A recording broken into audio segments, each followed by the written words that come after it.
Baik, perkenalkan nama saya Teresia Rani Upi dengan NIM 20101200.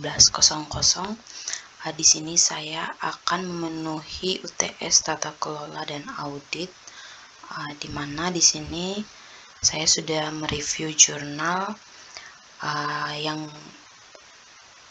berjudul Tata Kelola Teknologi Informasi dengan Metode COVID 4.1, di mana Control Object for Information and Relay Technology atau COVID adalah kerangka kerja yang dibuat oleh ISAKA untuk manajemen IT dan IT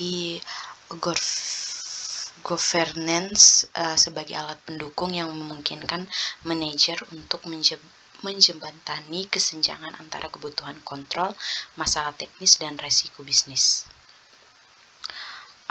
Kemudian di sini ada penerapan tools, di mana yang pertama ada segment frameworks, yang merupakan suatu kerangka kerja yang dibuat untuk mendapatkan arsitektur perusahaan secara meluas.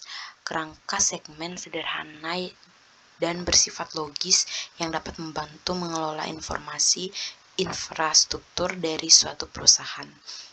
Untuk penerapannya sendiri, segmen frameworks sebagai metodologi yang terstruktur sehingga menghasilkan sistem yang tepat dan terarah. Kemudian yang kedua ada TOGAF.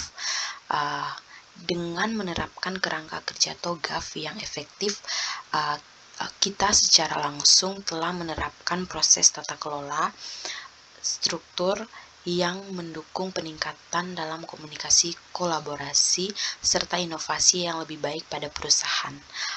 Kelebihan dari TOGAF itu sendiri sistematis, fokus pada siklus dan proses implementasi, terdiri dari ragam area teknik arsitektur, melibatkan banyak pihak, terutama industri, dan menyediakan banyak material referensi. Kekurangannya sendiri seperti tidak terdapatnya standar untuk seluruh domain dan tidak ada artefak yang dapat digunakan ulang. Kemudian ada COVID. COVID sendiri merupakan sekumpulan dokumentasi batch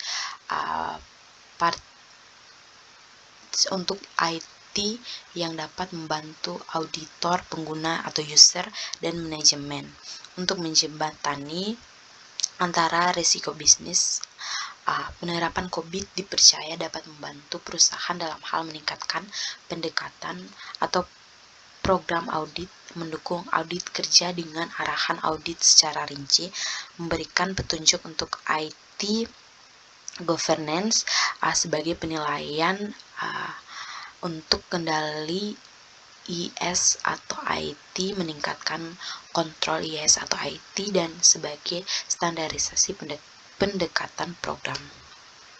Kemudian ada IT balance, di mana merupakan salah satu alat untuk mengukur kinerja dari suatu sistem teknik informasi yang memandang unit bisnis teknologi informasi dari 4 perspektif, yaitu kontribusi ke organisasi, oriented pengguna, keunggulan operasional, dan orientasi di masa depan. Penerapannya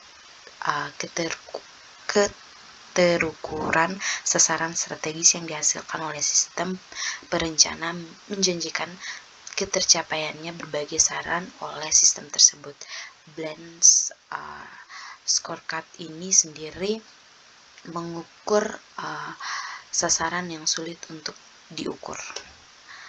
Kemudian ada VAL IT yang merupakan konsep baru yang diluncurkan oleh Informasi Teknologi Governance sebagai sebuah kerangka kerja standar untuk melengkapi kerangka kerja tata kelola IT yang sudah lama rilis yang dipergunakan secara luas, yaitu COVID sendiri. Penerapan VAL IT terdiri dari organisasi yang harus membangun sebuah business case yang dapat diterapkan pada proyek investasi IT tertentu. Kemudian business case dan maturity level yang dihasilkan dari analisis dapat memberikan panduan mengenai pengukuran dalam perencanaan investasi IT aplikasi MaterRader 4.0 yang dapat diterima oleh perusahaan. Sekian dari saya, terima kasih.